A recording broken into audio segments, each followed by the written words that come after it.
you're writing your autobiography, is this right, Chantal? Yes. Now, how old are you, Chantal? I'm 23 this year. Okay, can I just say, with respect, don't be so daft. How can you be... Preston, she's 23. What are you thinking about?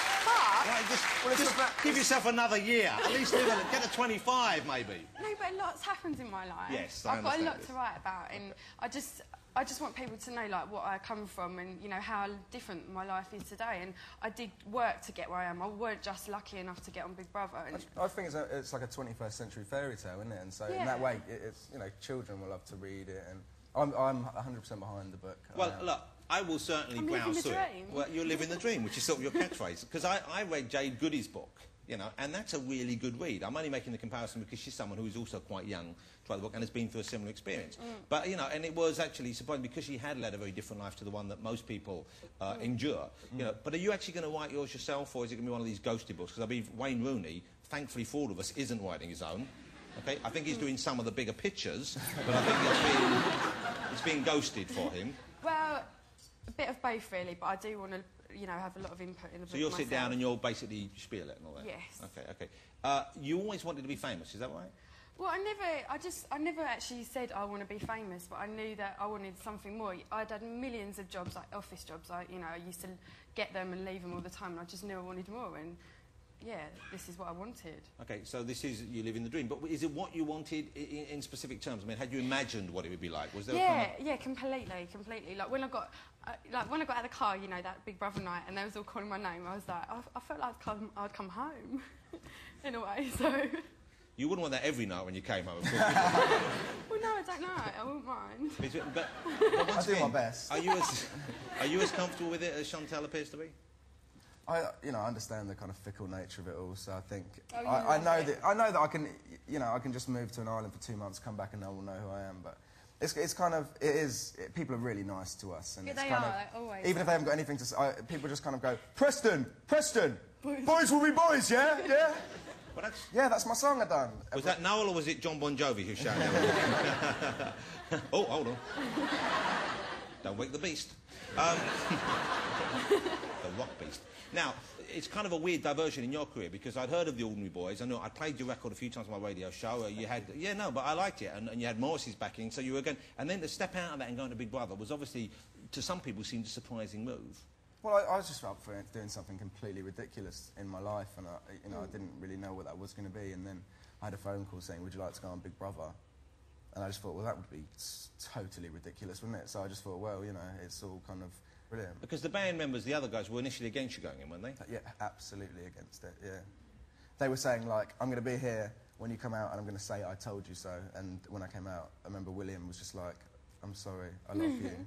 All right, let's have a look at your new single because Preston is working with not only the band but also Lady Sovereign, who I'd seen photographs of. I hadn't heard her, and she seems pretty good. She's so much fun. Yeah. I think you'd love her. Okay, this is called, and this is already in the charts, isn't it? Number 6. Okay, wow. Well, you don't need any help from me, but have a look. This is Ordinary Boys with Lady Sovereign. That's good, isn't it? That's good. That's good. It's good, but it's no, I want it all. I want it right now. I like that. You should release that with the Candy Floss. What happened with that? Well, I can't sing, can I? That's not... Nor can he, really. Just shout, doesn't he? Did you believe... When she was in the house, did you see that bit when they made Chantal pretend to be a singer? That was the kind of... the kind of subterfuge they put you in under. Did you believe that she was a singer? Not for a second. Yes, you did. I did not. You know I didn't. Okay. You did. You sort of did. I did not for a second. I'm up on my pop music. Okay, let's have a look then. Okay, I want to see the clip because I think you did believe it. Okay, have you seen this clip? No, I haven't seen Okay, anything. this is the clip. Oh, no. You're looking forward to this, aren't you? This is Chantal singing. No, I think you carry it off really well. This is Chantal pretending to be in Candy Floss when she was in the Big Brother house, and Preston, despite what he says, completely suckered into believing it. Look at this. Yeah! That's I think you were suckered She sings a lot better than most kind of sort of put modern together singers, modern. Yeah. Jodie's face though, it's like. But the thing is, the it's kind of hard, vocals... but that's just the rigor mortis from the makeup, isn't it? It's like, once the old coupon all dry, she can't really move it much, can she? But the vocals were so loud, you couldn't hear what she was singing when we were actually in that room. All you could hear was the backing track. So It didn't seem... I didn't sound that bad then, did I? It didn't sound that It was bad. the magic of television to make it look kind of more ridiculous than it was, I think. Well, you know what? You've both done something which I think so many of us who've watched it have wondered and speculated as to what it would actually be like to be in there. And I know everyone comes out and says, you know, it's at times very boring and it's just weird, but it is quite something to know what it's like to be on the inside. And that must be, even that alone, if you just got that out of it, it would have been... Yeah, I mean, it is. I think that is the kind of bonding thing about it. Is it's the same as kind of people who go through massive sort of trauma together and tragedy. It is the same thing. That's just like something so extreme, and so intense that you just it brings you together through the fact that you can only share that experience with one person. Or with the other people in there with you, I guess. Yeah. So you know, and George is kind of a bit old for me. Yeah. I think. If Chantal had said no, would you have considered Pete? He was taken, wasn't he, at the time? Was he? Yeah, apparently. I don't think he really lets that stand in the way too much. No, are you going to invite them all to the wedding? Are they all going to come along, or just a select hand-picked bunch? To be honest, I think Pete should come. Uh-oh, here we go. We'll talk about this later, darling, okay? Who actually is kind of... You see, I think that's not a bad way to spend the day, is it? I kind of want to have as few sort of celebrities, in inverted commas. OK, say they said if you invite all the cast of Last of a Summer Wine and Noel Edmonds. If Noel's there, it's happening. And the ring, you have to do a deal as to which box has the ring in it. We're such massive Deal or No Deal fans. Well, you are. It's 4 o'clock, Deal or No Deal. It's like 4:15, darling. Oh, so 4:15. So, Chantal, like the rest of us young people, you're not down with Noel? I am down with Noel. Yeah, I am down with you. Yeah. Well, don't worry, Chantal, don't worry, he's not that big in real life. But you like the show, you do watch it. I have to watch it. I like to do when the phone rings, and obviously you can't hear the guy's voice. So when you pick up, I like doing the blubby, blubby, blubby.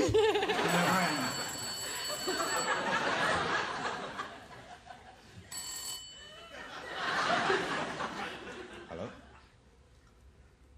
Parky, I've told you, when you're drinking, don't call. Hey, lovely to meet you both. You know, I hope it pans out for you in the way that you would both like. And it's been a pleasure to meet you. I so enjoyed seeing you in the house. So nice to meet you outside. Preston, keep going with the band. I love what you're doing. Chantal, I think you're a charming and lovely young woman. I wish you every success. Ladies and gentlemen, Preston and Chantal. Thank you so much. You can now go and relax. Nice to meet you. Good work, Preston. Thank you. I'm pleased to take. Oh, well, nice young couple, eh? Let's bring out our next guest. Before he joins us, let's have a glimpse of